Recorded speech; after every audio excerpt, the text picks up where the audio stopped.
Hi friends, ఈరోజు మనం రొయ్యలు టమాటా వండుకుంటున్నాం. ఫస్ట్ రొయ్యలు ఉడకబెట్టుకుందాం. కొంచెంసేపు పెద్ద పెద్ద రొయ్యలు కదా, ఎక్కువ టైం ఉడుకుతాయి అన్నమాట. మొన్న మా అత్తగారు చెరువు పట్టినప్పుడు తీసుకొచ్చిన రొయ్యలు అనమాట. ఈరోజు ఇప్పుడే తీసుకొచ్చారు మా బావగారు. వండుకున్నాక మొత్తం వీడియో పెడతాం. రొయ్యలు కొంచెం మగ్గిన తర్వాత టమాటా వేసుకున్నామని.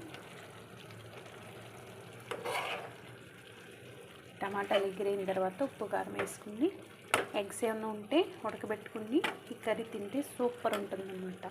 ఇప్పుడు మనం కారం కూడా వేసుకుని, కొంచెం కొత్తిమీర వేసుకుని, తర్వాత కొంచెం వాటర్ వేసి బాయిల్ చేసుకుందాం.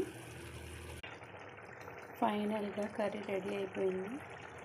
రైస్ కూడా అయిపోతుంది పక్కన. మనం తినడమే ఆలస్యం. ఇంకా మా హస్బెండ్ ఇంకా డ్యూటీ నుంచి రాలేదు. ఆయన వచ్చేటప్పటికి 2-3 అవుతుంది. నేను తినేస్తాను.